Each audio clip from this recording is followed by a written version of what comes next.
आज हम देखेंगे स्टेनोग्राफर 2025 के पूछे हुए सारे इडियम्स। पहला है थिंक आउटसाइड द बॉक्स। का मतलब होता है कि बॉक्स से बाहर जाके सोचना, मतलब अपने सोच से भी थोड़ा ज़्यादा जाके सोचना। Think creatively. Cut the Gordian knot का मतलब होता है कॉम्प्लेक्स प्रॉब्लम को सॉल्व कर देना।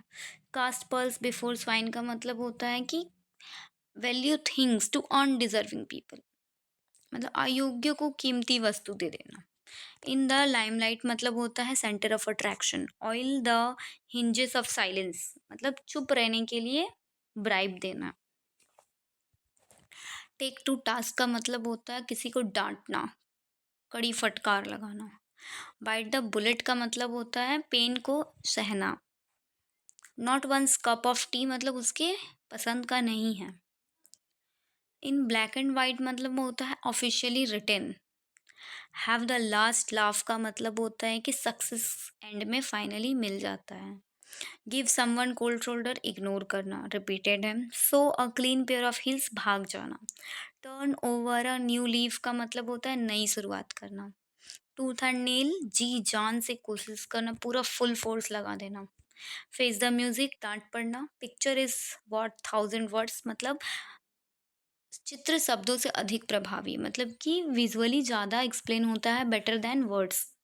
Spill the bean secret reveal कर देना। पुट समवन लेग्स का मतलब होता है किसी का मजाक उड़ाना, टांग खिंचाई करना।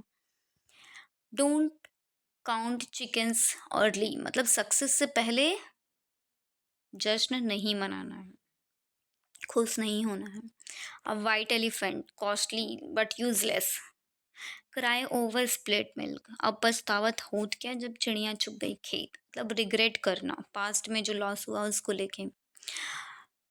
लीव नो स्टोन अंडर, मतलब बहुत कोशिश करना, कोई कसर नहीं छोड़ना। ऑन क्लाउड नाइन, बहुत खुश होना। कट नो आइस, मतलब कोई इफेक्ट नहीं पड़ना। ग्रास्प एट स्ट्रॉज का मतलब होता है टू ट्राई डिस्परेट मेजर, मतलब आखिरी कोशिश करना। थ्रो इन द टावल का मतलब होता है कि हार मान लेना। जंप द गन, मतलब जल्दबाजी करना। बीट अ डेड हॉर्स, मतलब बेकार कोशिश करना। कोल्ड शोल्डर, इग्नोर करना। Cry wolf, false alarm. Make a clean breast of का मतलब होता है सच स्वीकार कर लेना। टेक स्ट्राइक का मतलब होता है वार्निंग देना, स्ट्राइक देना, वार्निंग देना। बरी द हैचेस, रिपीटेड है शांति के लिए, पुराने झगड़े भूल जाना, बरी कर देना। गेट टू द पॉइंट का मतलब होता है डायरेक्टली बोलना, पॉइंट पे बोलो। टैक अप द रेट्स का मतलब होता है रेट को टैकअप कर दिए, बढ़ा दिए। स्पीक योर माइंड का मतलब होता है फ्रैंकली बोलना। क्लचिंग एट स्ट्रॉज का मतलब होता है होपिंग विदाउट रीजन, मतलब निराधार आशा करना।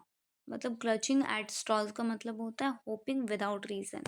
सिट ऑन द फेंस का मतलब होता है रिमेन न्यूट्रल और अनडिसाइडेड, मतलब sit on the fence, decide नहीं कर पा रहे कुछ, कंफ्यूज है। एट सी का मतलब होता है confuse. Go for a song, सस्ता बेच देना कोई चीज़। बेल द कैट, मतलब बिल्ली को बेल बांधना, घंटी बांधना कितना रिस्की काम होता है, मतलब ये रिस्की है। द गिफ्ट ऑफ द गैब का मतलब होता है बोलने की अच्छी कला। स्टील समवंस थंडर का मतलब होता है किसी का श्रेय स्टील कर लेना, चुरा लेना, छीन लेना।